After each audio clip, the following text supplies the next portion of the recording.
Yo supongo que muchos creyentes aquí se han topado con esta situación. Estamos predicando el evangelio a una persona inconversa, pero esta persona está argumentando y argumentando y argumentando hasta que llega un punto en que te das cuenta que no tiene caso continuar. ¿Te ha pasado eso? No tiene caso, porque es evidente que la persona no está escuchando ni está ponderando tus argumentos. Más bien él ha decidido ir en contra de toda evidencia para seguir justificándose a sí misma. Bueno, algo similar es lo que encontramos en el pasaje que vamos a considerar en la mañana de hoy, en el capítulo 9 de la carta a los Romanos.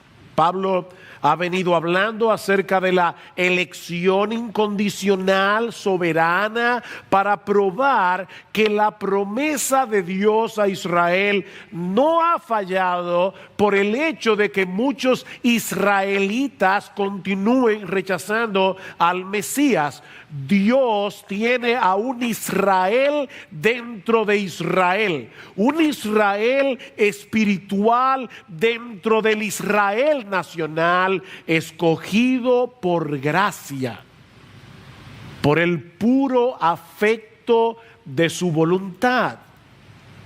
Ahora, Pablo sabía que esta doctrina de la elección soberana incondicional de Dios suele levantar al menos dos objeciones.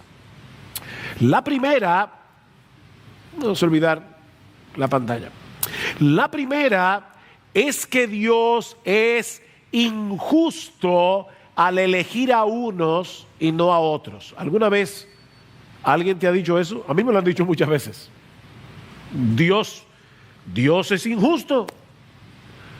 ¿Por qué le elige a unos y no a otros? Y Pablo responde a esta objeción en los versículos 14 al 18 que estudiamos la semana pasada. La siguiente objeción es más bien un reproche. Es cuando la persona se siente acorralada por la doctrina de la elección de Dios y ahora le echa la culpa a Dios de su incredulidad. Decía Luis Buñuel, un famoso cineasta español: yo soy ateo por la gracia de Dios. Y eso es lo que este hombre está haciendo aquí. Vean el versículo 19. Me dirás entonces, aquí está la objeción, ¿por qué pues todavía reprocha a Dios? Porque ¿quién resiste a su voluntad? La Nueva Versión Internacional lo traduce de esta manera. Pero tú me dirás entonces, ¿por qué todavía nos echa la culpa a Dios? ¿Por qué Dios me trata como culpable?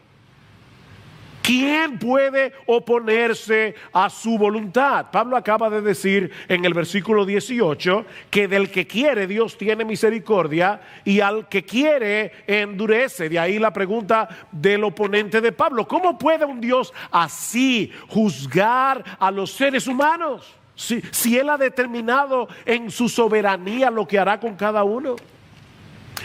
Y de nuevo, mis hermanos, tenemos que insistir en el hecho de que si Pablo hubiera enseñado que Dios escoge a los que Él sabe de antemano que van a creer en Cristo, no se hubiera levantado esa objeción. Si eso fuera lo que Pablo hubiera enseñado. Pero lo que levanta este cuestionamiento es precisamente la enseñanza de Pablo sobre la soberanía absoluta de Dios en la salvación de los pecadores. En otras palabras, el oponente de Pablo entendió perfectamente lo que él está enseñando, pero está llegando a una conclusión equivocada. Yo puedo entender una enseñanza, pero entonces inferir cosas que son erróneas. Porque la inferencia o la conclusión a la que ha llegado el oponente de Pablo es esta: si Dios es soberano, entonces yo no soy culpable. Yo no tengo responsabilidad. No soy responsable de mis pecados. Ni siquiera soy responsable de ser incrédulo, porque Dios es soberano.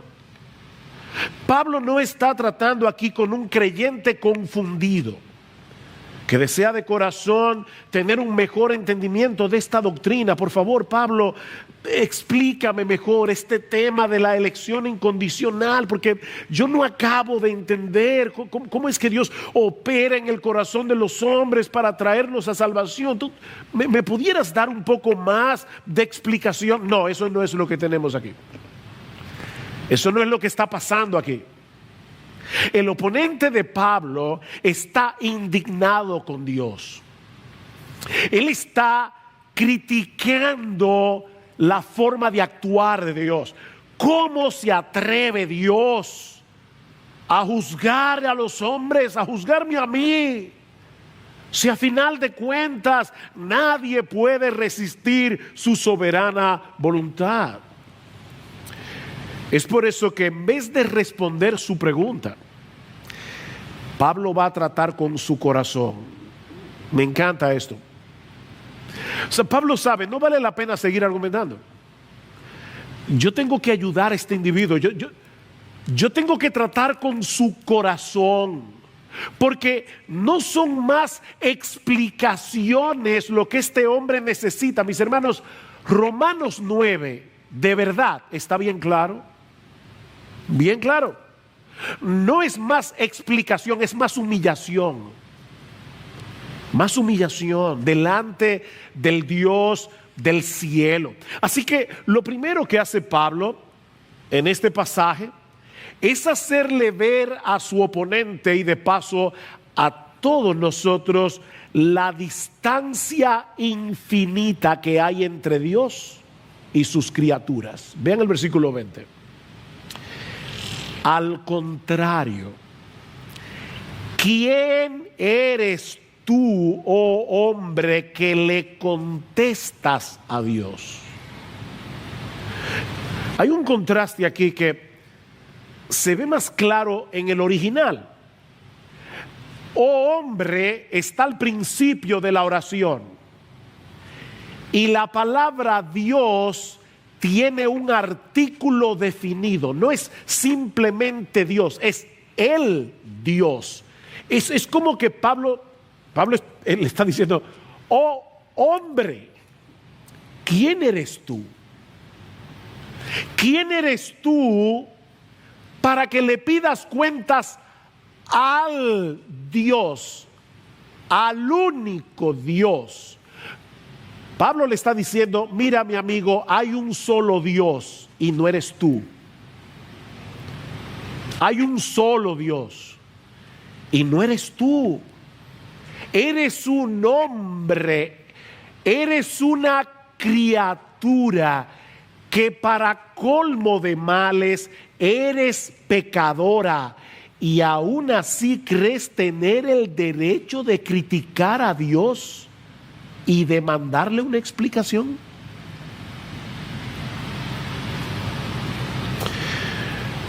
Y Pablo le va a decir: ¿dirá acaso el objeto modelado al que lo modela: ¿por qué me hiciste así? Ahora, la idea detrás de esta comparación que Pablo está usando aquí no es que el hombre sea un objeto inerte como una masa de barro en la mano del alfarero. No, el hombre posee una voluntad racional, porque fuimos creados a imagen y semejanza de Dios. Nosotros tenemos intelecto, tenemos voluntad, tenemos emociones. Lo que Pablo quiere hacernos ver con esta comparación es cuán absurda es la actitud de una criatura que se atreve a criticar a su hacedor. Eso es tan absurdo como imaginar a una masa de barro criticando al alfarero por lo que él ha decidido hacer con ella. Esta era una ilustración muy conocida para los judíos, porque aparece varias veces en el Antiguo Testamento. Por ejemplo, en Isaías capítulo 29, versículo 16, Dios le dice a su pueblo: ay de los que van muy hondo para esconder sus planes al Señor y realizan sus obras en tinieblas y dicen: ¿quién nos ve o quién nos conoce? ¡Qué equivocación la vuestra! ¿Es acaso el alfarero como el barro, para que lo que esté hecho diga a su hacedor: él no me hizo? ¿O lo que está formado diga al que lo formó: él no tiene entendimiento? ¿Ustedes creen que el alfarero que está haciendo su taza no conoce la taza bien? Él la hizo. Es la misma idea que encontramos en Jeremías 18. Dios le ordena a Jeremías que vaya a casa del alfarero, y cuando llega lo encuentra haciendo una vasija de barro que se echa a perder. Así que el alfarero tiene que hacerla de nuevo, y el texto en Jeremías dice: según le pareció mejor al alfarero hacerla. Y entonces Dios le dice a Jeremías: ¿no puedo yo hacer con vosotros, casa de Israel, lo mismo que este alfarero? Declara el Señor. He aquí como el barro en manos del alfarero, así sois vosotros en mi mano, casa de Israel. Wow. Él es el creador. Nosotros somos sus criaturas. ¿Ustedes se imaginan a una masa de barro molesta con el alfarero porque la convirtió en taza en vez de plato? ¿O porque le hizo una asa demasiado pequeña? Mi esposa, Gloria, en estos días me dio una ilustración más criolla. Aquí tenemos a una mujer con harina y agua, y resulta que la masa está peleando porque la hizo yaniqueque en vez de pastelito. Yo sé que mueve a risa. Yo lamento los que están viendo esto de otro país, no van a entender nada, pero yo sé que mueve a risa, pero hermanos, es precisamente la ironía que Pablo nos está presentando aquí. Dice John Stott: estas personas se niegan a permitir que Dios sea Dios, como si el alfarero se hubiera convertido en la vasija y la vasija en el alfarero cambiaron de posición. Spurgeon es más contundente. Spurgeon dice: los hombres permitirán que Dios esté en todas partes menos en su trono. Dios puede estar en cualquier lugar menos en su trono. Le permitirán formar mundos y hacer estrellas, dispensar favores, conceder dones, sostener la tierra y soportar los pilares de la misma, iluminar las luces del cielo y gobernar las incesantes olas del océano. Pero cuando Dios asciende a su trono, sus criaturas rechinan los dientes. Ese es el problema. Yo quiero un Dios controlable, un Dios al que yo pueda manipular. Pero ese no es el Dios de la Biblia. Mira, mi amigo, fue Dios el que te dio una mente para pensar y una boca para hablar. De hecho, aún el aire que usas para que tus palabras puedan ser escuchadas, porque si no hay aire no se transmite la voz. El aire que tú usas para que tus palabras puedan ser escuchadas es el aire de Dios. La mente es de Dios, la boca es de Dios, el aire es de Dios. ¿Y tú te atreves a usar tus capacidades para criticarlo? A ese mismo Dios que te mantiene con vida hasta el día de hoy. Mi amigo, tú y yo llegamos ayer a este mundo. Dios es eterno.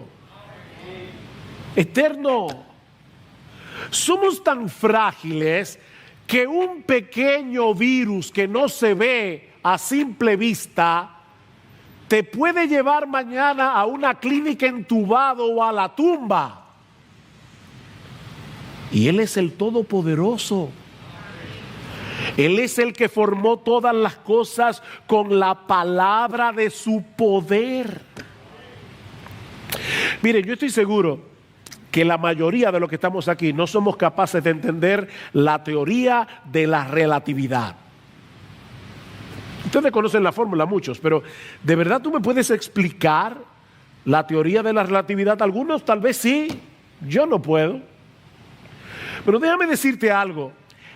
La mente de Einstein no era más que una pequeñita gota casi invisible ante el océano infinito de la sabiduría de Dios. Y tú quieres que Dios te explique lo que Él está haciendo.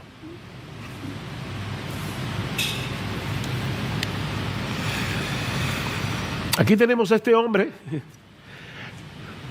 con un entendimiento entenebrecido y distorsionado por causa del pecado, desafiando y criticando a Dios por su gestión gubernamental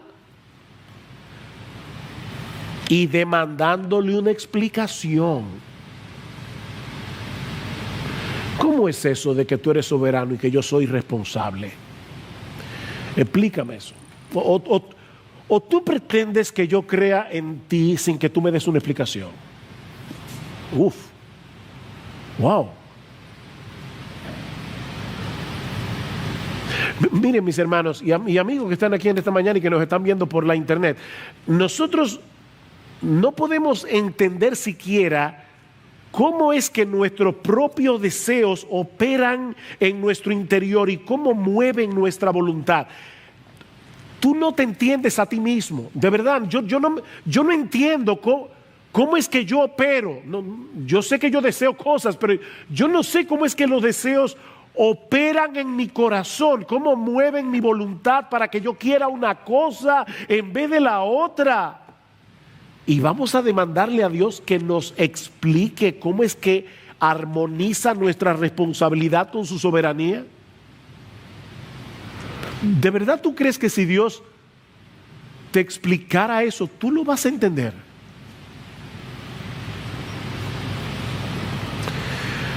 Oh hombre, ¿quién eres tú? ¿Quién eres tú? Asume tu lugar de una simple criatura del polvo. En vez de seguir demandando una explicación que no tienes derecho a exigir y que tampoco tienes la capacidad de entender, mi amigo, acógete humildemente a la gracia y la misericordia de Dios en Cristo, que Él ofrece a todos libremente por medio del Evangelio. A todos. A todos libremente. Si tú no vienes es porque no quieres. Pero Pablo no solo le hace ver a este hombre que hay una distancia infinita entre nosotros y Dios, sino también que Dios tiene el derecho y la autoridad de dispensar su justicia y su misericordia como Él quiera. Para eso es Dios. Vean otra vez versículo 20 y 21. Al contrario, ¿quién eres tú, hombre, que le contestas a Dios? ¿Dirá acaso el objeto modelado al que lo modela, ¿por qué me hiciste así? ¿O no tiene el alfarero derecho, potestad sobre el barro, de hacer de la misma masa un vaso para uso honorable y otro para uso ordinario? Yo creo que aquí la Reina Valera del 60 es mucho más precisa en la traducción. ¿O no tiene potestad el alfarero sobre el barro para hacer de la misma masa un vaso para honra y otro para deshonra? Aquí tenemos al alfarero teniendo en sus manos una masa de barro dañada por el pecado. Eso es importante, mis hermanos. No lo olvides. toda la masa está dañada. Pero Él decide hacer de esa misma masa un vaso para honra y otro para deshonra.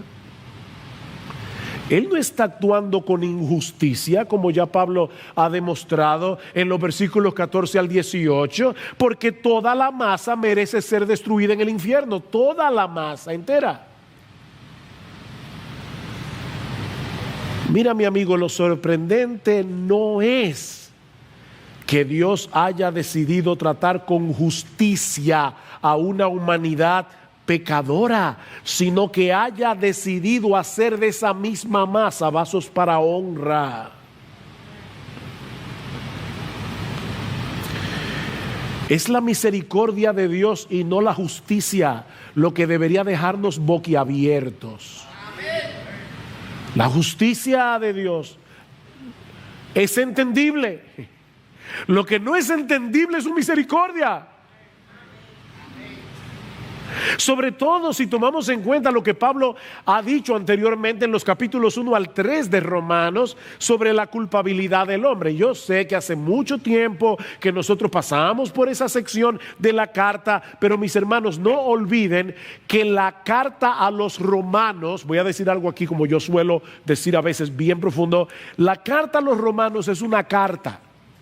¿Y cómo tú lees una carta? Tú no lees un párrafo hoy, otro párrafo mañana y otro párrafo el mes que viene. Tú la lees de un tirón. Así que los miembros de la iglesia en Roma leyeron esta carta de una sentada de principio a fin. Así que lo que a nosotros nos ha tomado meses, a ellos le tomó 20 minutos, 25 minutos.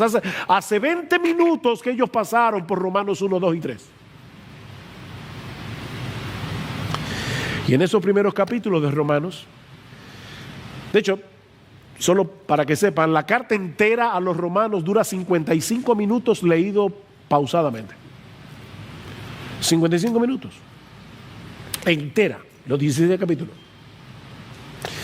En esos primeros 3 capítulos de Romanos, Pablo nos presenta un caso contundente contra la culpabilidad humana, dejando al hombre sin excusas frente a la justicia de Dios. La masa entera está dañada, dice Pablo. Porque la ira de Dios se revela desde el cielo contra toda impiedad e injusticia de los hombres que con injusticia restringen la verdad.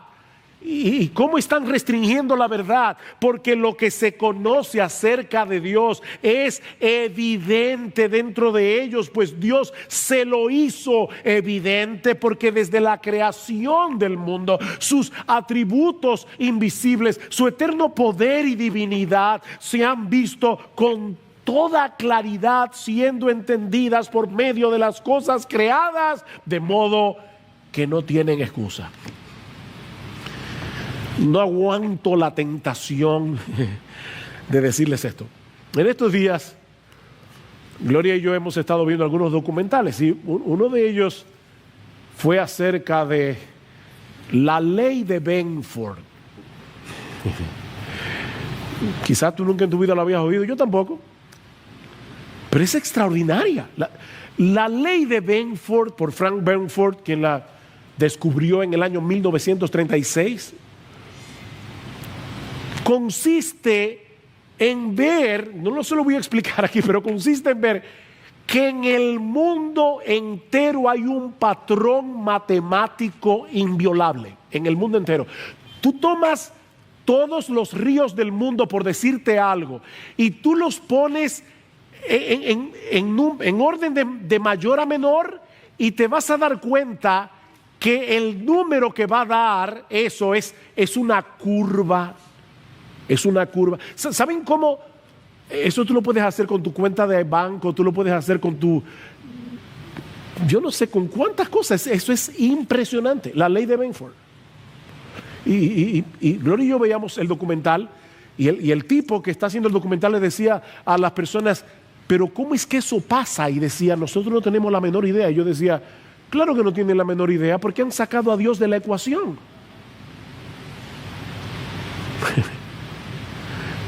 Decía Isaac Newton, Dios geometriza. Dios ha hecho un mundo matemático. ¿Saben para qué? Para que la gente que sabe de matemática lo pueda ver. Pero ellos se niegan a ver lo que es evidente. Y Pablo dice, no tienen excusa. No tienen excusa, pues aunque conocían a Dios, no le honraron como a Dios, ni le dieron gracias, sino que se hicieron vanos en sus razonamientos y su necio corazón fue entenebrecido. Profesando ser sabios, se hicieron necios, dice Pablo. Duras palabras. Duras palabras. Y más adelante en Romanos capítulo 3, versículo 19, Pablo va a decir, para que toda boca se calle y todo el mundo se ha hecho responsable ante Dios. ¿Ven? Responsable. Somos moralmente responsables. No somos títeres, no somos robots. Dios es soberano, el hombre es responsable. El hecho de que nuestra mente finita sea incapaz de armonizar ambas cosas no elimina nuestra culpabilidad. De manera que Dios está en su pleno derecho de manifestar su gloria, otorgándole misericordia al que Él quiere y tratando con justicia a los demás. Él tiene derecho. Ese es el argumento de Pablo en los versículos 22 al 24. Y una vez más, voy a citar la Reina Valera porque creo que va a ayudar a ver el flujo de pensamiento. Dice el apóstol Pablo, versículo 22, Reina Valera, y que si Dios, queriendo mostrar su ira y hacer notorio su poder, soportó con mucha paciencia los vasos de ira preparados para destrucción, y para hacer notorias las riquezas de su gracia, las mostró para con los vasos de misericordia que Él preparó de antemano para gloria, a los cuales también ha llamado, esto es, a nosotros, no solo de los judíos, sino también de los gentiles. ¿Se dieron cuenta que Pablo 2 veces dice hacer notorio, dar a conocer? Dios hace las cosas como las hace para que su gloria sea más ampliamente revelada por medio de su justicia y por medio de su misericordia. No se trata de una cosa o la otra, son las dos cosas a la vez. Dios tiene potestad de soportar con paciencia la soberbia de los incrédulos, como hizo con Faraón. Una plaga y Faraón resiste. Dios pudo haber dicho, se acabó Faraón. No, y otra plaga, y otra más, y otra más, y Dios soportando a Faraón con paciencia. Algo interesante en el texto es que Pablo deja ambiguo quién fue que preparó esos vasos para destrucción. Él no lo dice.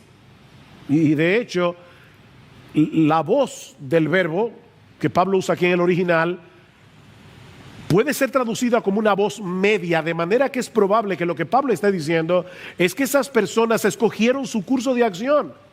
Ellos decidieron seguir en impenitencia. Ellos se prepararon a sí mismos para la destrucción. Porque luego Pablo es más explícito, o totalmente explícito, cuando habla de los vasos de misericordia. Dice, Él los preparó de antemano. ¿Ven? Activamente. Él. Dios no hace incrédulo a los incrédulos.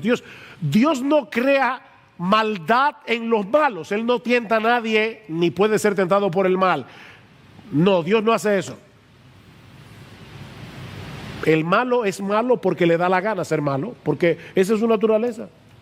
Somos pecadores. Es una misma masa dañada, ¿ven? Pero tarde o temprano, Dios tiene paciencia. Wow, yo pienso en mí mismo, de verdad. ¿Cuántas veces siendo un adolescente en mi arrogancia yo me burlé de Dios? ¿Cuántas veces? ¿Cuántas veces comencé teorías y leí el origen de las especies de Darwin y ya yo creía que era un experto en evolución? Un muchachito de 17 años y ya yo creo que soy un experto. Y Dios, esperando con paciencia, para luego decirme un día: su gel se acabó, vive. ¡Oh, wow! ¡Oh, wow! Este libro es verdad. No, yo no vengo del mono, me hizo Dios. Gloria al Señor. Su mano me formó. ¡Cuánta paciencia! Así que, mi amigo, tú solo tienes una opción, y es humillarte ante Dios y clamar por misericordia, porque Él es justo, pero también es misericordioso. Las dos cosas. Yo no sé cuántas veces yo he escuchado esta frase, y estoy seguro que tú también: mi Dios es un Dios de amor y Él no va a condenar a nadie. ¿Han oído eso? Si me dieran $1 por cada vez que yo oigo esa frase, tendría un dinerito. Mi Dios es un Dios de amor. Sí, es verdad, Él es un Dios de amor, pero es también un Dios de justicia. Mira, un Dios que solo tiene amor pero no tiene justicia no es el verdadero Dios, es una caricatura de Dios. Ese no es el verdadero Dios. De hecho, si no entendemos su justicia y su ira contra el pecado, tampoco vamos a poder entender la magnitud de su amor y de su misericordia.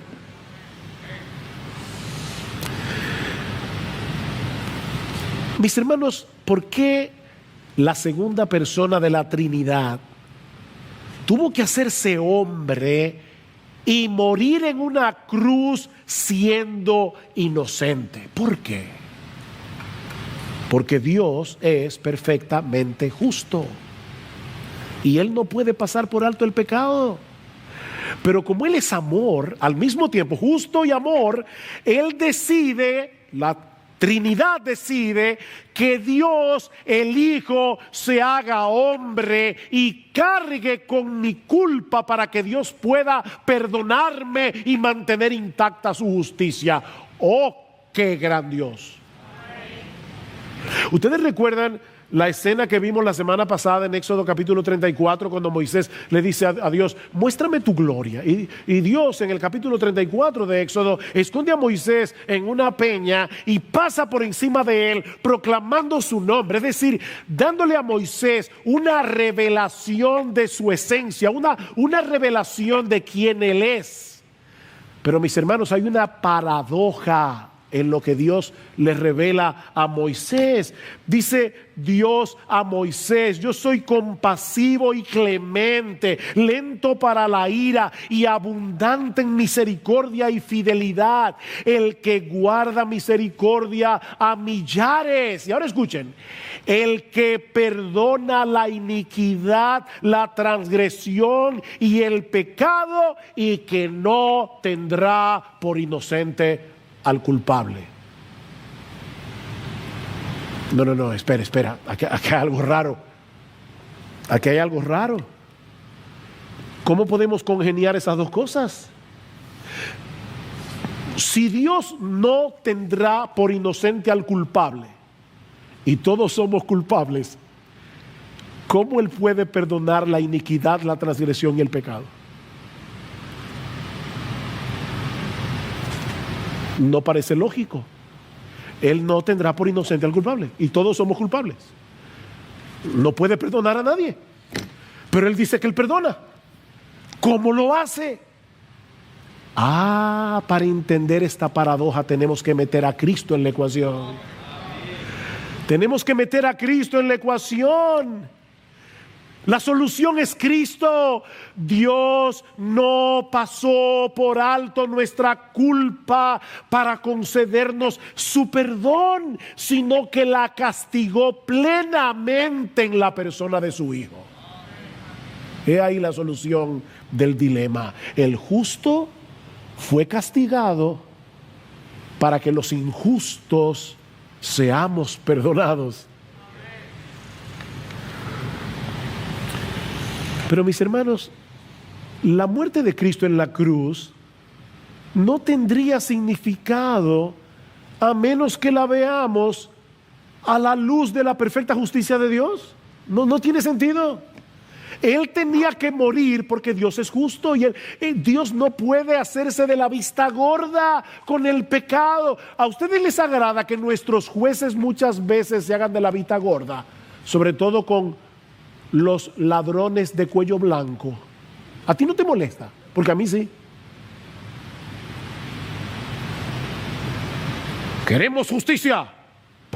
Yo quiero vivir en un país donde haya justicia. Bien, nosotros vivimos en un universo donde habrá justicia, donde Dios tratará a todo el mundo conforme a sus obras. Pero Dios decidió tener misericordia en Cristo. En Cristo. Mis hermanos, la misericordia, no solamente la cruz, la misericordia de Dios pierde todo su significado sin la justicia de Dios. Pierde su significado. Es al ver la ira de Dios derramada justamente sobre una humanidad culpable, cuando se hace más evidente las riquezas de su gloria para con los vasos de misericordia que Él preparó de antemano para gloria. ¡Wow! ¿Ven cómo Pablo está resaltando otra vez la incondicionalidad de la elección? De esa misma masa dañada por el pecado, Dios decidió mostrar las riquezas de su gloria con vasos de misericordia que Él mismo preparó de antemano para gloria. Para que vean el esplendor de su gloria y para que compartamos su gloria. Los justos resplandecerán como el sol en el reino de su Padre, dice Jesús. Por eso es que Pablo dice en Romanos 8:18 que las aflicciones del tiempo presente no son comparables con la gloria venidera que en nosotros ha de manifestarse. Vasos de misericordia. Wow, mi hermano, ¿tú has pensado en ti de esa manera? Yo soy un vaso de misericordia, rebosando de misericordia. Y fui preparado para gloria.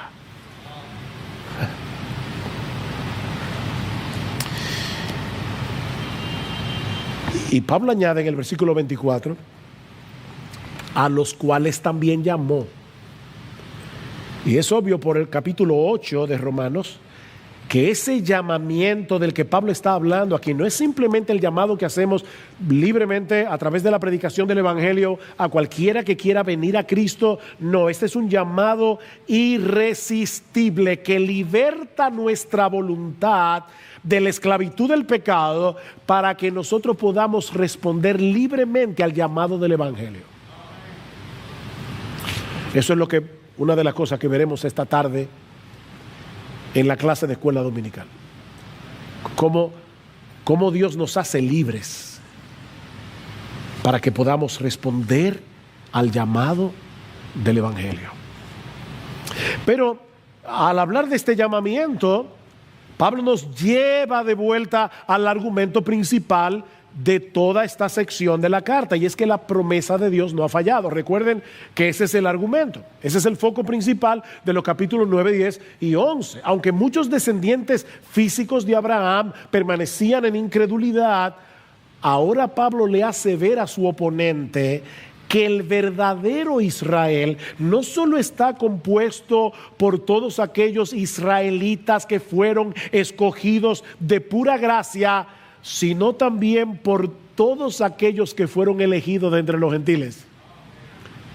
Hoy, gloria a Dios, habían dominicanos ahí. Por eso estamos aquí.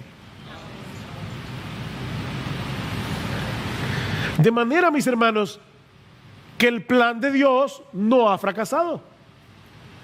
¿Qué fue lo que Dios le prometió a Abraham en Génesis capítulo 12, versículo 3? En ti serán benditas todas las familias de la tierra. Esa fue la promesa.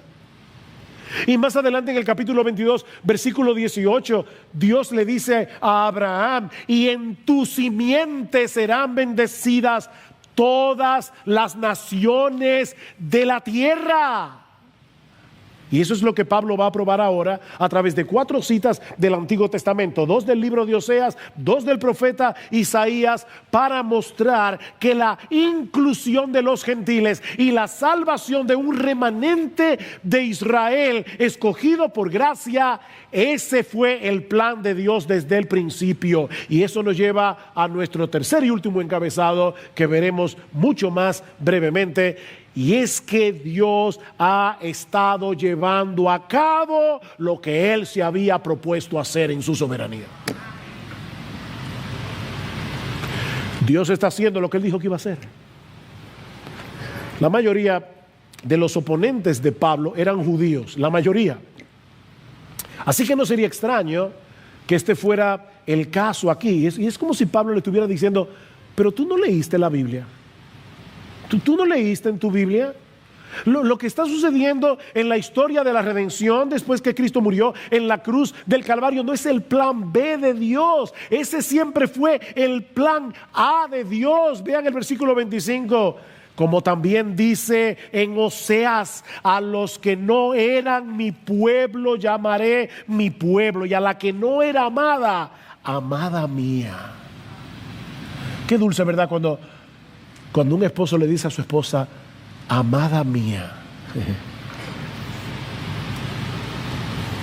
En el tiempo de Oseas, el reino del norte se había apartado de Dios, se había entregado por entero a la idolatría, es decir, que espiritualmente hablando se habían convertido en una nación adúltera, y Dios los castigó usando a la nación de Asiria en el siglo 8 antes de Cristo como instrumento de juicio. Israel fue esparcido entre las naciones y tratados como una nación gentil, como si no fueran el pueblo de Dios. ¿Saben lo que hizo Dios? En el norte, recuerden que habían 10 tribus en el norte, 2 en el sur. Dios levantó a Oseas en el reino del norte. Y resulta que Oseas tenía una esposa llamada Gomer, que había sido adúltera literalmente, y le había dado a Oseas hijos de adulterio, hijos de fornicación. Y Dios usa a Oseas, que tiene este matrimonio, para mostrar lo que él iba a hacer con esos israelitas rebeldes y adúlteros. A pesar de su apostasía, Dios habría de traerlos de nuevo a la salvación por el poder de su palabra. De manera que esos que ya no podían ser llamados con toda propiedad el pueblo de Dios, eventualmente vendrían a ser su pueblo. Y yo no estoy hablando de los israelitas que murieron en la época de Oseas. Yo estoy hablando de la época de Pablo. Y ahora estoy hablando no solamente de los israelitas, estoy hablando de los gentiles. Pablo nos dice en Romanos que Dios ha cumplido esa profecía a través de la salvación de los gentiles. Que ahora por la fe en Jesucristo hemos venido a ser la iglesia, el pueblo de Dios del nuevo pacto. Es el mismo argumento de Pedro en primera de Pedro capítulo 2 versículo 10, que cita el mismo texto de Oseas. Mi hermano, eso somos tú y yo por la gracia de Dios, vasos de misericordia que Él preparó de antemano para gloria. Por causa de nuestra unión con Cristo, nosotros que estábamos apartados de la ciudadanía de Israel, ajenos a los pactos de la promesa, sin esperanza, sin Dios en el mundo, como dice Pablo en Efesios capítulo 2 versículo 12, ahora somos parte de la familia de Dios. Versículo 26. Y acontecerá que en el lugar donde les fue dicho, vosotros no sois mi pueblo, allí serán llamados hijos del Dios viviente. ¿Recuerdan que los hijos de Dios son hijos de la promesa? Romanos 9:8. Aquí está el punto. Nosotros somos hijos de Dios. ¿Por qué? Porque Él lo prometió. ¿Y qué de Israel? ¿Cómo entender que tantos israelitas continúan en incredulidad? Bueno, Pablo va ahora a citar Isaías, versículo 27. Isaías también exclama en cuanto a Israel: aunque el número de los hijos de Israel sea como la arena del mar, solo el remanente será salvo, porque el Señor ejecutará su palabra sobre la tierra cabalmente y con brevedad. Y no solo eso, vean por último el versículo 29. Como Isaías predijo, por favor, hermanos, escuchen este texto con atención, porque lo pueden pasar por alto algo importante. Si el Señor de los ejércitos no nos hubiera dejado descendencia, hubiéramos llegado a ser como Sodoma y semejantes a Gomorra. ¿Saben lo que está diciendo Pablo aquí? Dejados a la inclinación natural de sus corazones, la nación de Israel habría llegado a ser tan perversa como Sodoma y Gomorra. Pero Dios decidió soberanamente dejar una descendencia. ¿Ven otra vez la elección? Dios dejó una descendencia, un remanente escogido por gracia. Eso es lo que Pablo va a decir en Romanos capítulo 11, versículo 5. Y de la misma manera también ha quedado en el tiempo presente, dice Pablo en su época, un remanente conforme a la elección de la gracia de Dios. Un remanente escogido. De manera que la promesa de Dios no ha fracasado. Él ha estado llevando a cabo lo que desde el principio se había propuesto hacer en su soberanía: salvar a judíos y a gentiles escogidos por gracia por medio de la obra redentora de nuestro Señor Jesucristo. No, Dios nunca fracasa. Dios nunca fracasa. Mis hermanos, ¿qué aprendemos de este pasaje? ¿Qué aprendemos de este pasaje? Bueno, en primer lugar, que en vez de tratar de defender a Dios, esa es la tentación que nosotros tenemos, la tentación de defender a Dios, suavizando ciertas doctrinas de la Biblia que pueden ofender a los incrédulos. Oh no, mis hermanos, más bien debemos mostrarles la grandeza, la majestad y la santidad de Dios, para que ellos puedan ver su pequeñez y su pecado y vengan delante de Él humillados, clamando por misericordia. Mis hermanos, Pablo está lidiando con el corazón de este hombre. ¿Saben para qué? Para que se humille y encuentre salvación en Cristo. Mi hermano, no defiendas a Dios. Él no necesita que tú lo defiendas. No suavices la Biblia. No domestiques a Dios para que sea menos ofensivo al incrédulo. Él es Dios.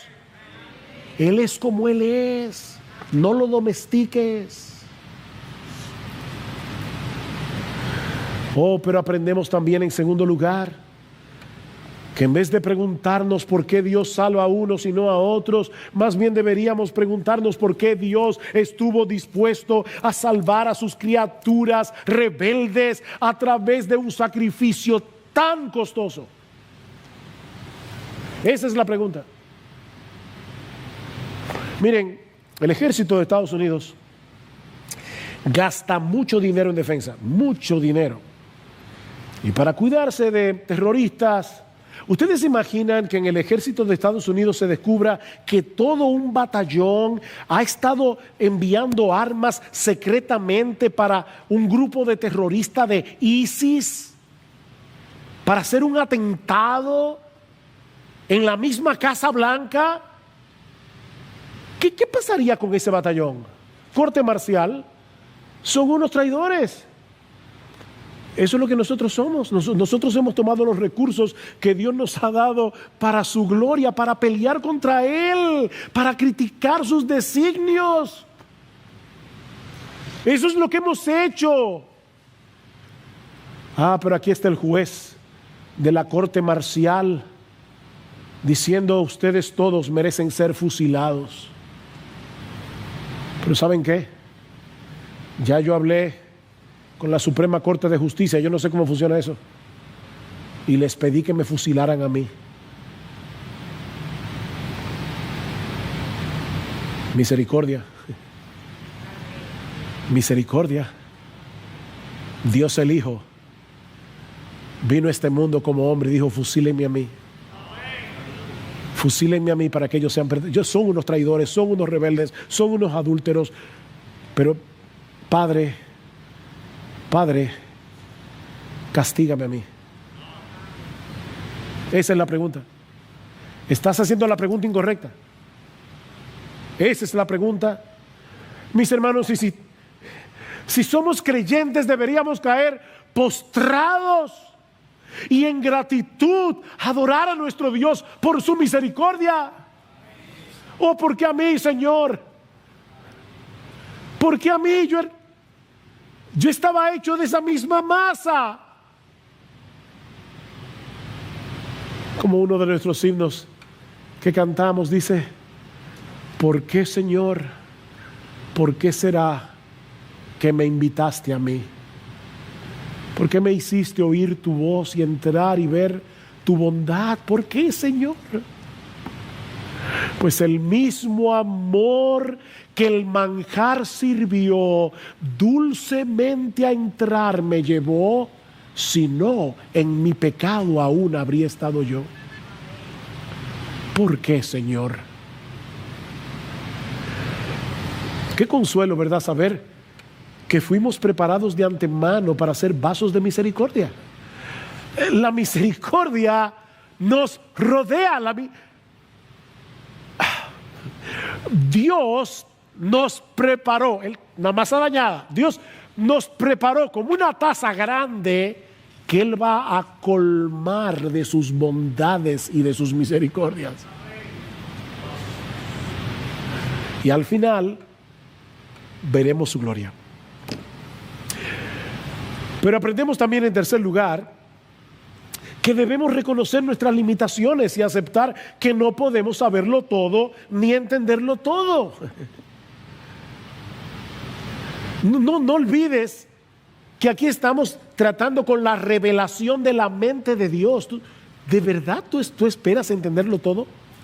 ¿Tú entiendes cómo es eso de que la Biblia fue escrita por hombres pero inspirados por el Espíritu Santo?